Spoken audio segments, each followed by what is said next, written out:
Time నుంచి take off అయిన ఒక్క నిమిషానికే అటు పైలట్ ఏటీసీకి ఫోన్ చేసి డేంజర్ డేంజర్ అన్న ఒక 2 పదాలని ఉపయోగించారు.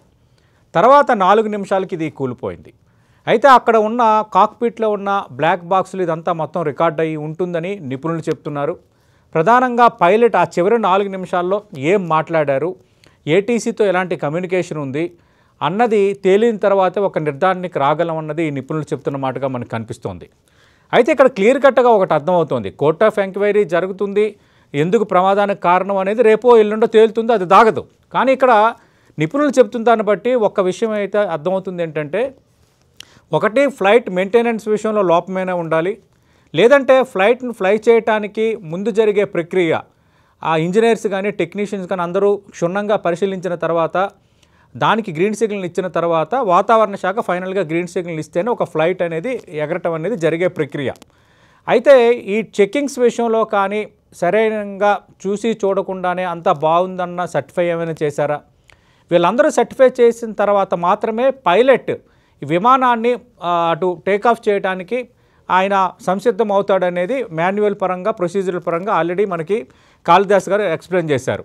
అలాంటప్పుడు ఒకవేళ టెక్నికల్గా అంతా బాగుండి పెర్ఫెక్ట్గా ఉండి ఇంత ఉన్నప్పుడు విమానం టేకాఫ్ అయిన కొద్దిసేపటికే కూలిపోయిందంటే ఇక్కడ ఈ డబుల్ ఇంజన్ వ్యవస్థకు పవర్ లాస్ అవ్వటమే కారణం కావచ్చు అన్నది కొందరు అంటున్నది.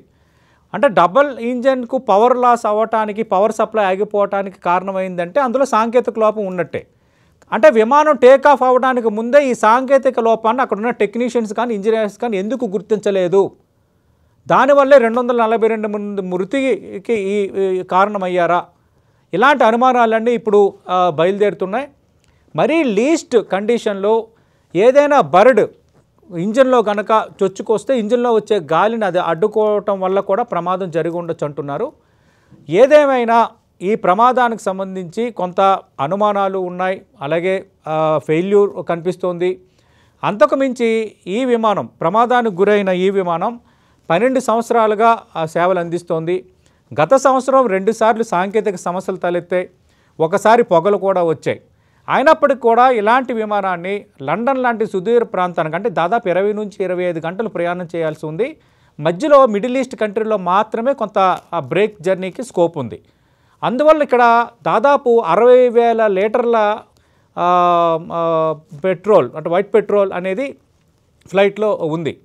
ఒక్కసారిగా ఎప్పుడైతే అది డబుల్ ఇంజన్కి ఒక పవర్ వెళ్ళలేదో, పవర్ లాస్ అయ్యిందో, ఇక పైలట్ హోప్లెస్ అయిపోయాడు. ల్యాండ్ చేయడానికి ప్రయత్నించాడు, దాంతోనే అది ఆ బిల్డింగ్ పైన కూలిపోయింది. పూర్తిగా ఫ్యూయల్తో ఉండడంతో మొత్తం అదంతా దగ్ధమైపోయింది. ఉన్న వాళ్ళందరూ మరణించారనేది మనకి ఇప్పటివరకు అందుతున్న పిక్చర్ బట్టి తెలుస్తోంది. రేపు ఎంక్వైరీలో ఇంకా మిగతా వాస్తవాలు ఏమైనా తెలుస్తాయా, దీని వెనక కాన్స్పిరసీ ఏమైనా ఉందా అన్నది మాత్రం కొంత విస్తుగొలుపుతోంది.